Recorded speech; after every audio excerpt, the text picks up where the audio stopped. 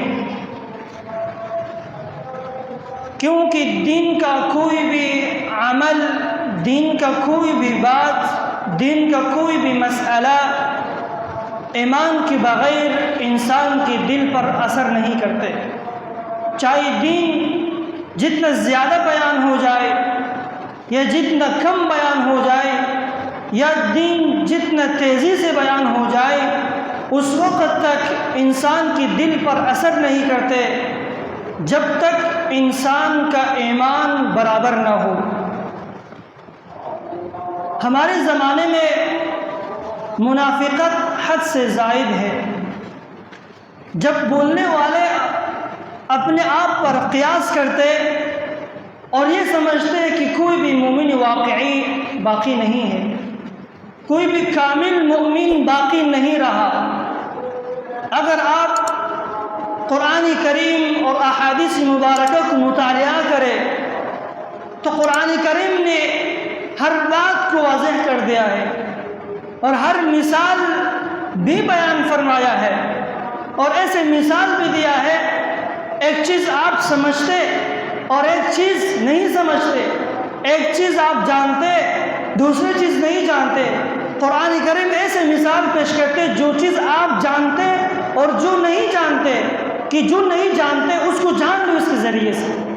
مثال کے طور پر انسان کے جسم میں لباس ہے، گھر ہے، گاڑی ہے، تجارت ہے، کوئی بھی کام آپ لے لیں، میں اور آپ اسی لباس پر اکتفا نہیں کرتے کہ ساری زندگی آئے پورے ایک ہفتہ ایک ہی لباس پہنتا جاؤں، نہیں، بلکہ نئے طرح سے نئے لباس بنانے کی کوشش کرتے۔ آپ کے پاس آباء و اجداد سے آپ کے پاس گھر بچا ہوا ہے، آپ اسی پر اکتفا نہیں کرتے بلکہ اس کو توڑ دیتے، نئی طرح سے بناتے اس کو، یعنی ہر چیز کو آپ تجدید کرتے۔ گاڑی ہے، اس پر آپ قناعت نہیں، آپ کو کوئی نیا گاڑی لے لیتے یا اس کو نئے طرح سے ایسے سامان لگاتے جس سے وہ نیا ہو جائے۔ اسی طرح ایمان بھی ایک چیز ہے، ایمان کو بھی تجدید کی ضرورت ہے۔ یہ ایمان بھی ایک چیز کی مثال ہے، ایمان کمزور ہو جاتے۔ اگر مسلمان کے خاندان میں آپ پیدا ہوا ہے، وہ عقل، وہ سمجھ، وہ فہم جو تمہارے ماں باپ رکھتے تھے وہ آپ کے لیے کافی نہیں ہے کہ میں مسلمان کے گھرانے میں پیدا ہوا ہوں بس وہی کافی ہے، جنت میں جاؤں گا، نہیں۔ آپ کو خود اسلام کو جاننا ہوگا، آپ کو خود ایمان کو سمجھنا ہوگا۔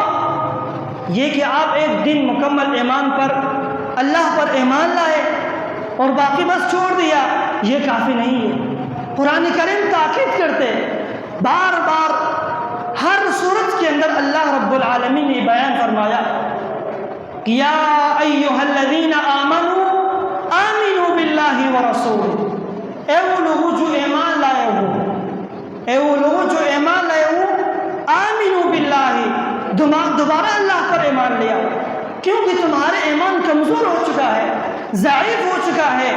ایمان لائے تو اللہ پر دوبارہ ایمان لے آؤ، اپنے ایمان کو تازہ کرو، اپنے ایمان کو تجدید کرو۔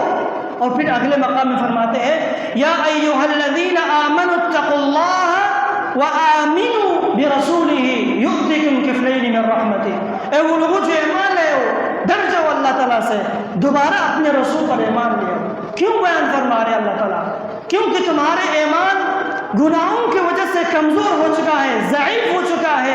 تمہارے ایمان زمانے کے اندر جو فتنہ فساد ہے یہ معاشرے کے اندر آپ کے ایمان کو کمزور کر دیا ہے، اس لیے اپنے ایمان کو مضبوط کرو، دوبارہ رسول پر نئی طرح سے ایمان لے آؤ، اپنے ایمان کو تازہ کرو۔ تمہارا ایمان کمزور بوسیدہ ہو چکا ہے۔ اللہ رب العالمین کے ہاں بہترین نعمت، سب سے افضل نعمت ایمان کی نعمت سے بڑھ کر کوئی نعمت نہیں ہے۔ ایک انسان کو ایمان مل گیا ہے، کتنا عظیم نعمت ہے۔ قرآن کو مطالعہ کرے کہ وہ سارے سعادتیں، وہ سارے اچھائیاں، وہ سارے نعمتیں قرآن کے اندر جب اللہ تعالیٰ نے بیان فرمایا، کن کے لیے بیان فرمایا ہے؟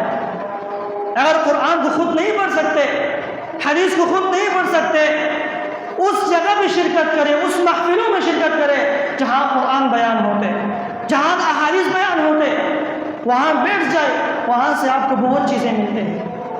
تو الغرض وہ سارے سعادتیں، دنیا کی کامیابی، آخرت کی کامیابی کن کے لیے اللہ رب العالمین نے بیان فرمایا؟ قرآن میں اللہ تعالیٰ فرماتے ہیں الذین آمنوا وعملوا الصالحات طوبی لهم وحسن مآب۔ جو لوگ ایمان لائے، اللہ تعالیٰ پر مضبوط ایمان لائے اور نیک عمل انجام دیے، ان کے لیے جنت ہے۔ طوبی لهم وحسن مآب، ان کے لیے جنت اللہ رب العالمین نے تیار کیا ہے۔ اور آگے فرماتے ہیں سورۃ مریم کے اندر ان الذین آمنوا وعملوا الصالحات سيجعل لهم الرحمن ودا ان هذا القرآن يهدي للتي هي اقوم ويبشر المؤمنين الذين يعملون الصالحات۔ یہ سعادتیں، یہ اچھائیاں، یہ نعمتیں اللہ رب العالمین ایمان والوں کے لیے بیان فرمایا۔ جو آدمی، جو انسان اللہ اس کے رسول پر اچھے انداز، صحیح طریقے سے بھرپور ایمان لائے اور اپنے ایمان کو تازہ کیا ہے، ان کے لیے اللہ رب العالمین نے سعادت بیان فرمایا۔ تلک الجنت التی نورث من عبادنا، ہم جنت کا وارث ان لوگوں کو بنائیں گے جو کامل ایمان والے ہوں گے، جو اللہ سے ڈرنے والے ہوں گے۔ من کان تقیا، اللہ سے ڈرنے والوں کے لیے اللہ تعالیٰ نے جنت تیار فرمایا ہے۔ صحابہ کرام کے بارے میں اللہ تعالیٰ کیا فرماتے ہیں؟ وہ صحابہ جو ہر وقت اسلام کی نشر و اشاعت کے لیے اپنے سارے زندگی وقف کیا تھا، صرف کیا تھا، یہاں تک کہ ان کے پاس جو بہترین سے بہترین چیز ان کی جان تھے وہ بھی اللہ کے راستے میں وقف کر دیا تھا، وہ بھی اسلام کی خاطر صرف کیا تھا۔ اللہ تعالیٰ ان کے بارے میں فرماتے ہیں وَمِنَ النَّاسِ مَن يَشْرِي نَفْسَهُ ابْتِغَاءَ مَرْضَاتِ اللَّهِ، وہ صحابہ جنہوں نے اپنے جانوں کو اللہ کی رضا کے لیے دین کی خاطر وقف کیا تھا۔ اچھا، جب انہوں نے اپنے سارے زندگی اللہ کی دین کی نشر و اشاعت کے لیے بخش کیا تھا تو ان کے بدلے میں اللہ تعالیٰ نے کیا دیا تھا؟ ان کو ان کے بدلے میں اللہ تعالیٰ نے ان کے لیے کیا دیا تھا؟ دنیا اور آخرت میں کیا وقف کیا تھا ان کے لیے؟ قرآن کو مطالعہ کریں، قرآن کیا کہتے ہیں؟ وَلَكِنَّ اللَّهَ حَبَّبَ إِلَيْكُمُ الْإِيمَانَ وَزَيَّنَهُ فِي قُلُوبِكُمْ۔ تھوڑا سے آپ توجہ کریں کہ اسلام کے لیے صحابہ کرام نے کتنے خدمت انجام دیا ہے، اسلام کے لیے صحابہ کرام نے کتنے اپنی زندگی کو صرف کیا ہے، لیکن کیا آپ نے کبھی اسلام کے لیے کچھ خدمت کیا ہے؟ کیوں اسلام کی مخالفت زیادہ ہو رہا ہے؟ اسلام کے پیچھے پروپیگنڈا کیوں زیادہ ہو رہا ہے؟ کیا ہمارے زندگی میں اسلام کا کوئی نقش ہے؟ کیا ہمارے زندگی میں اسلام کی چھوٹے سے چھوٹے جو اعمال ہیں اس کی قدر ہے؟ کیا ہم نے اسلام کے لیے کبھی آنسو بہایا ہے؟ وہ صحابہ تھے جن کے لیے اللہ رب العالمین قرآن کے اندر ان کی توصیف کر رہے ہیں، جنہوں نے ساری زندگی اللہ کے لیے وقف کیا تھا۔ ہم کہتے ہیں وہ صحابہ تو صحابہ ہے، پہلے وہ صحابہ نہیں تھے، وہی مشرک، وہی قبر پرست، سب کچھ تھے، لیکن جب اللہ کے رسول آئے، اسلام آ گیا، سب بدعات و خرافات کو الوداع کہہ کر اسلام کو قبول کر لیا، دین کو قبول کر لیا۔ عمر رضی اللہ تعالی عنہ، باقی صحابہ کرام کی سیرت کو مطالعہ کریں۔ ٹھیک ہے کہ آپ کا نام علی ہے، عثمان ہے، عبد الرحمن ہے، عبداللہ ہے، آپ کی اس نام کی بے حقیقت کا کیا فائدہ ہے؟ کبھی آپ نے اسلام کی چھوٹے سے اعمال کی طرف توجہ نہیں کیا۔ عمر آپ جیسے تھے، عمر رضی اللہ تعالی عنہ اپنے پیٹ میں خنجر لگا ہوا تھا، 3 دن تک خون بہ رہا تھا، لیکن اسی حالت میں اسلام کی معمولی سے معمولی اعمال کی طرف توجہ کرتے تھے۔ خون بہ رہا ہے، اچانک ایک نوجوان سامنے سے گزرا، یا فتح، اس نوجوان کو بلاؤ۔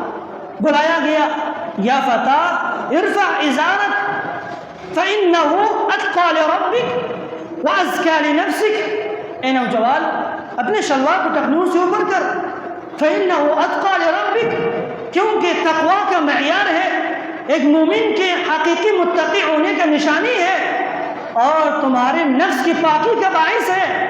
اور یہ تکبر کی علامت میں سے اپنے شلوار کو ٹخنوں سے اوپر کر میں اور آپ موت کی سکرات میں اپنے منہ سے کیسے قسم کے الفاظ نکلتے ہیں، لیکن عمر جیسے صحابی موت کی حالت میں، سکرات کی حالت میں اسلام کی معمولی سے معمولی اعمال کی طرف توجہ کرتے تھے۔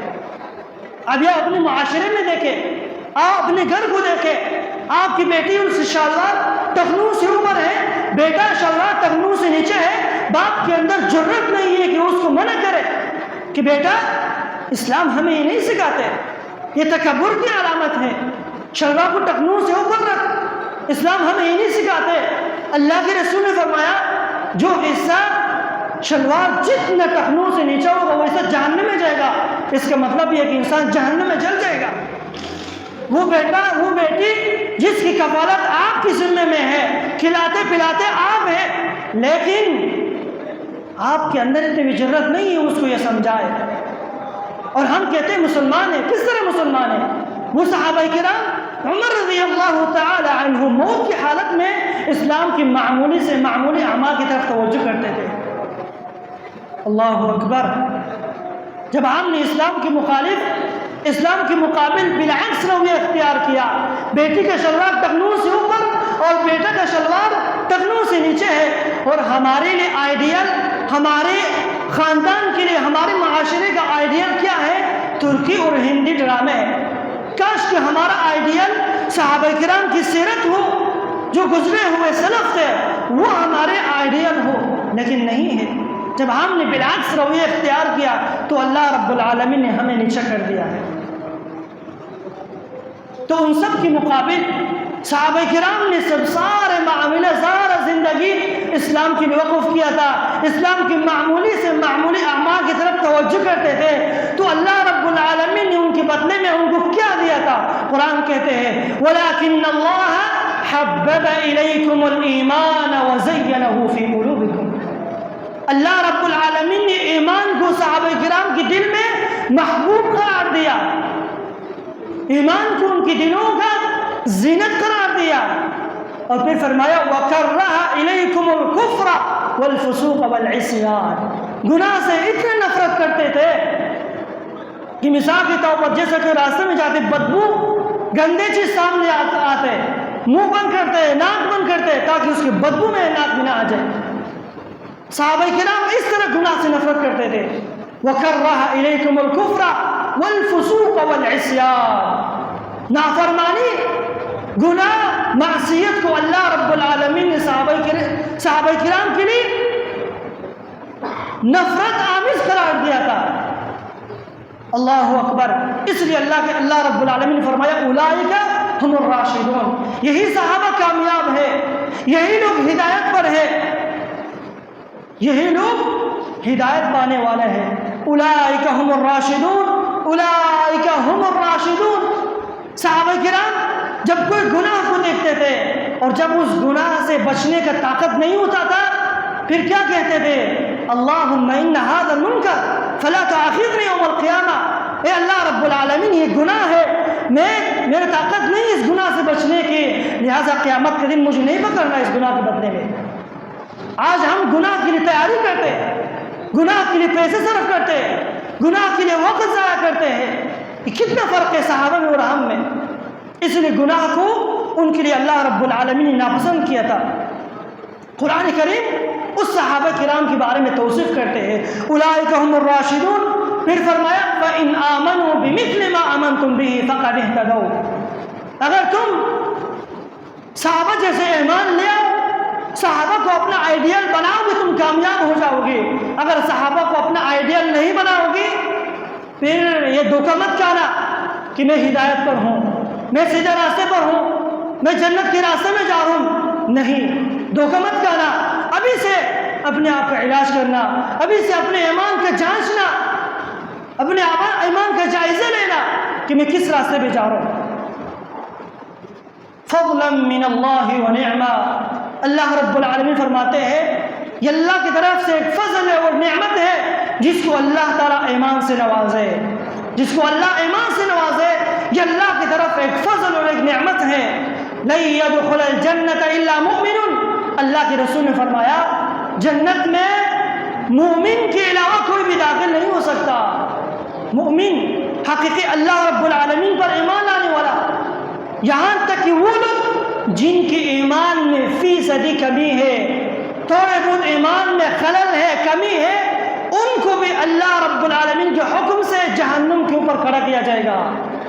جن کے ایمان میں تھوڑا سے کمی ہے، کیوں ان کو کھڑا کیا جائے گا؟ وَإِن مِّنكُمْ إِلَّا وَارِدُهَا كَانَ عَلَىٰ رَبِّكَ حَتْمًا مَّقْضِيًّا۔ اللہ رب العالمین کا یہ فرمان ہے تم میں سے ہر ایک اس جہنم کے اوپر سے عروج کرنا ہوگا آپ کا۔ پوری صراط جہنم کے اوپر کھڑا ہے، 69 حصہ جو جہنم کی حرارت ہے، اور دنیا میں ایک حصہ بھیجا گیا جس کا ہمارے پاس کوئی طاقت نہیں ہے، تو اسے گرمی لگتے ہیں، انسان برداشت نہیں کر سکتے، اور 70 حصہ جہنم کی جو حرارت ہے اس پوری صراط کو اس جہنم کے اوپر کھڑا کیا جائے گا۔ ہر شخص اس پل کے اوپر عبور کرنا ہوگا۔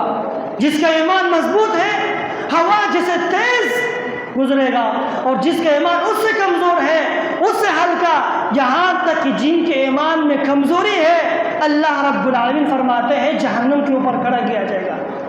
حتی اذا فزعوا وأوذوا، کیوں کھڑا کیا جائے گا؟ تاکہ ان کو تنقیہ کی جائے، تصفیہ کی جائے، ان کے ایمان کو برابر ہو جائے، پھر جنت میں داخل ہوگا۔ اللہ اکبر! ایمان اللہ رب العالمین کی طرف سے ایک عظیم نعمت ہے۔ جن کو یہ نعمت مل گیا وہ کامل اور ہدایت پر اور حقیقی راستہ پر ہے یقیناً، اور جن کو یہ ایمان نہیں ملا، ایمان کی توفیق سے دور ہے، یقیناً وہ دھوکہ مت کھائے، ابھی سے اپنے آپ کی تیاری کرے۔ اللہ کے رسول صلی اللہ علیہ وسلم نے فرمایا الایمان یخلع فی جوف احدکم کما یخلق الثوب فاسألوا اللہ ان یجدد الایمان فی قلوبکم۔ لوگوں، ایمان تمہارے سینوں کے اندر بوسیدہ ہو جاتے، کمزور ہو جاتے، جیسا کہ کپڑا بوسیدہ ہو جاتے ہیں۔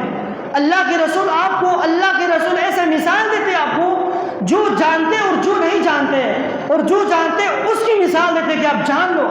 ہم جانتے ہیں کہ کپڑا بوسیدہ ہو جاتے، کپڑا میلا ہو جاتے، کپڑا بوسیدہ ہو کر ختم ہو جاتے، لیکن ایمان کے بارے میں نہیں جانتے۔ اسی لیے اللہ کے رسول نے کپڑا کا مثال دیا ہے، جیسے کپڑا بوسیدہ ہو جاتے اسی طرح ایمان بھی بوسیدہ ہو جاتے۔ فاسأل اللہ، اللہ سے سوال کرو، ان یجدد الایمان فی قلوبکم، کہ ایمان کو تمہارے دلوں میں تازہ کر دے، ایمان کو تمہارے دلوں میں تازہ کر دے۔ اس لیے صحابہ کرام جانتے تھے، جاننے کے بعد یہ بات جب ان کے ذہن میں آ گیا، سوال کیا، میں اور آپ کے ذہن میں یہ بات نہیں آتا کہ ایمان کو کس طرح تجدید کیا جائے گا، ایمان کو کس طرح تازہ کیا جائے گا۔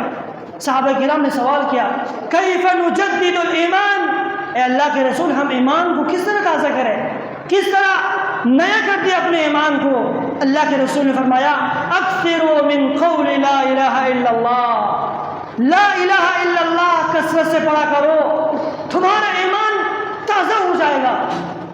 لا الہ الا اللہ، کیا سمجھتے ہیں ہم؟ لا الہ الا صرف یہی ہے، کوئی معبود برحق نہیں ہے، صرف ایک اللہ، بلکہ یہ ایمان اسلام کا خلاصہ ایک فشردہ عمل ہے، سارے اسلام اس کے اندر ہے۔ جب لا الہ الا اللہ پڑھ لیا، اب سامنے آپ آگے دیکھنے ہیں کہ کس کی پوجا کر رہے، آپ کس سے دعا مانگ رہے، کس کے سامنے سر سجدے میں گرا رہے، کس کی بات کو مان رہے، یہ سارے اس کے اندر داخل ہے۔ فاسألوا اللہ ان یجدد الایمان فی قلوبکم، اللہ کے رسول نے فرمایا صحابہ اللہ سے دعا کیا کرو کہ اللہ تعالیٰ ایمان کو تمہارے دلوں میں تازہ کر دے، ایمان کو تمہارے دلوں میں مضبوط کر دے۔ اور دوسرے حدیث میں آتے ہیں اللہ کے رسول نے فرمایا اللہم جدد الایمان فی قلوبنا، اے اللہ تعالیٰ ایمان کو ہمارے دلوں میں تازہ کر دے۔ عمر رضی اللہ تعالی عنہ اس کی دور کی خلافت میں مسجد میں آتے اور ایک دوسرے صحابی کو پکڑ کر کہتے بیٹھ جاؤ میرے ساتھ، نزداد ایماننا، اپنے ایمان کو تازہ کر دے۔ کس طرح اپنے ایمان کو تازہ کرے؟ تم قرآن سناؤ، میں سنوں، تم قرآن سناؤ میں سنوں گا اور میں قرآن سناؤں گا، تم سنو، ہمارا ایمان تازہ ہو جائے گا۔ عمر رضی اللہ تعالیٰ عنہ جیسا خلیفہ کتنا عظیم انسان تھے کہ جس کی آواز سے سارے دنیا لرز جاتے، لیکن اتنا عاجز، اتنا کمزور اللہ کے سامنے، پھر بھی کیا کہتے ہیں، اللہ تعالیٰ ہمارے ایمان کو تازہ کر دو ہمارے سینوں میں۔ ساتھی کو پکڑ کے بیٹھ جاتے تھے، بیٹھ جو قرآن تلاوت کرتے تاکہ ہمارا ایمان تازہ ہو جائے۔ وہ عمر ایسا نہیں تھے، 24 گھنٹے مسجد کے اندر آتے تھے اور مسجد کے حال و احوال کو دیکھتے تھے، کس چیز کی کمی ہے، مسجد میں کیا صورت حال ہے، کیا ہو رہا ہے، کیا نہیں ہو رہا ہے۔ اور ہماری زندگی میں مسجد کس چیز کا نام ہے؟ صرف سر سجدے میں رکھ کر چلا جاؤ بس۔ ہمارے زمانے میں، ہماری زندگی میں مسجد کی یہ اہمیت ہے، نماز پڑھ لیا بھاگ جاؤ، اس کی ضرورت، اس کی بل، اس کے سارے معاملات میرے بس کا کام نہیں ہے۔ عمر رضی اللہ تعالی عنہ کی دور کی خلافت میں ہر وقت مسجد کے اندر بیمار کا علاج معالجہ مسجد کے اندر ہوتا تھا، لوگوں کا مشورہ مسجد کے اندر ہوتا تھا، کوئی بھی معاملات اسلامی کام ہوتا مسجد کے اندر ہوتا تھا۔ اس کے باوجود مسجد کے اندر خبر گیری کرتے تھے، کس چیز کی کمی ہے، کیا کوئی خرابی ہے، کیا کوئی معاملہ ہے۔ وہ عمر رضی اللہ تعالی عنہ تھے۔ عزیز بھائیو، اللہ رب العالمین جو فرماتے ہیں اگر تم چاہتے ہو کہ ہدایت پر پاؤ، جنت کا راستہ پاؤ، تم کیا کرو، صحابہ جیسے ایمان لے آؤ۔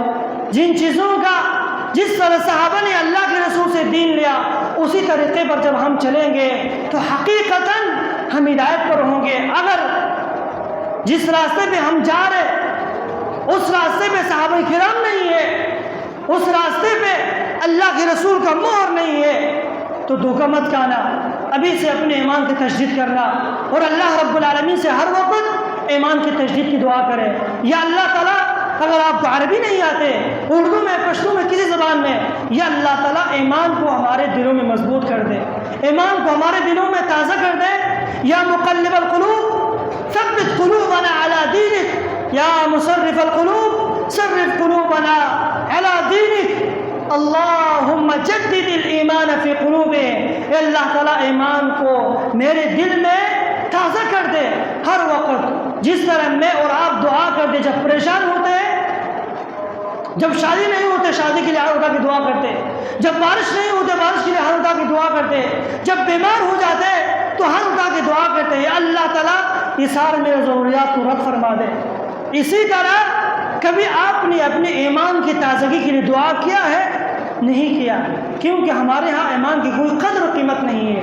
اس لیے عزیز بھائیو، ہر دعا میں اس دعا کو ضرور یاد کرنا، اللہم جدد الایمان فی قلبی، اے اللہ تعالیٰ میرے دل میں ایمان کو تازہ کر دے۔ اللہ رب العالمین سے دعا ہے، اللہ تعالیٰ مجھے اور آپ